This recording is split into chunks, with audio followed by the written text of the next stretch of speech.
Hey founders, you are catching me clean-faced. I have been off for a few days and I'm gonna be offline for another couple days to celebrate the New Year's. So I hope you are too. I hope you're taking the time to take care of yourself.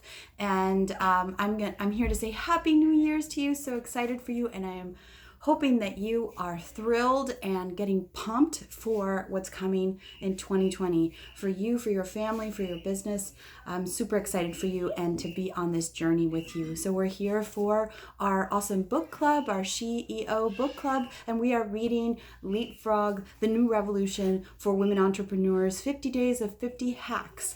So if you haven't had a chance to catch up, no big deal. The hacks are quick reads, just a couple pages long.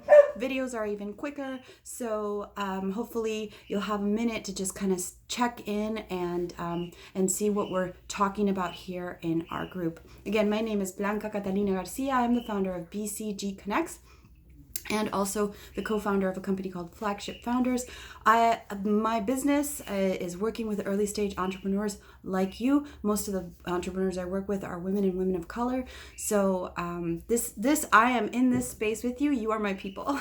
So today we are reading Hack 10, and this is a fantastic hack to read right before the new year, right before you get ready for what's in for 2020, because what it is about is envisioning your success. And this is so true. I run into founders all the time where they just really have a lot of qualms about talking about what would it look like if they were successful. And it's easy to think about failure. It's easy to think that it's not going to work, and to kind of go into those negative feelings. But really thinking about if you were to be successful can be kind of scary and overwhelming. And so this chapter is an invitation not just to embrace the true possibility of success, but also to decide what it is you want that to look like.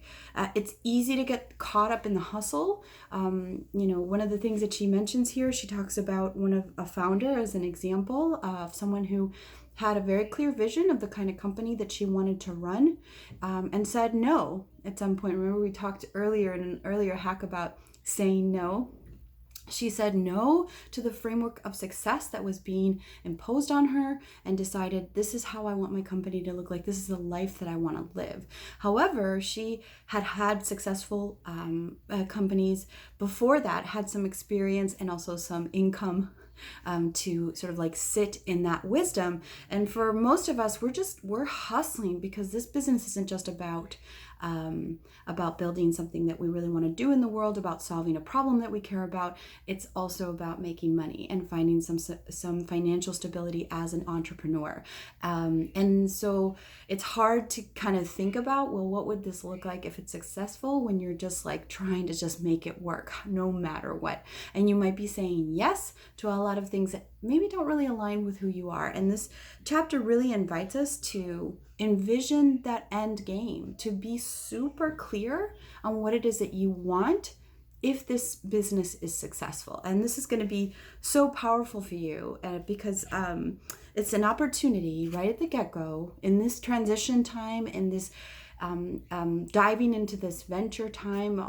So many of us have come to the table because we're here for whatever reason to build something new and next. So what does that look like? And there's actually a meditation that Natalie would do when she was coaching entrepreneurs, and she kind of gives us the formula here. So I'm just going to invite you to take a minute, take a deep breath, maybe another deep breath, and just kind of sit in this moment, and allow yourself, maybe close your eyes and allow yourself to think about, what does your life look like in the success of this business? And that involves, there's a lot of questions here. So like, what are you doing when you get up in the morning? Who's there? What does it look like when you're eating breakfast? What does that space look like? What does your day look like? And to just really imagine that whole day picture yourself in that time. How are you spending your time? Are you picking up the kids from school? Are you meditating? Are you going for a run? Are you meeting with friends? What is it that you are doing throughout that day? Are you in a big meeting room? Are you leading a lot of people? Are you in a big building? Are you in a city? Are you in the country? All of these things to sort of invite you to think about, really, what is the picture of success for you? And what you might find after this meditation, I'm going to invite you back here, is that maybe the idea of the business that you had or what you were thinking of doing doesn't quite align with that life. And so she gives some examples. Like somebody might say, well, I imagine myself like out in the country, living a quiet, peaceful life, but you're running a company that requires you to be there all day, every day. So maybe you want to think about your business model. Maybe you want to think about the kind of product you're building and really allow yourself to create a vision for success and work towards that. And that success being successfully being in the life that you want to be in all aspects. So I really do invite you to take time to take a look at this chapter right before this new year. Sit in that meditation, write it out, draw it out, and keep it close to you. And use this as your totem, use this as your touchstone for 2020 as you're building this new venture. Can't wait to hear from you and your comments and see if you've done anything like this or how it was for you when you did it. Talk to you then, and I'll see you after the new year. Sending you big hugs. Get going, CEOs. I love you, and can't wait to keep sharing with you in this new year, this new era, this new decade. We are building the future.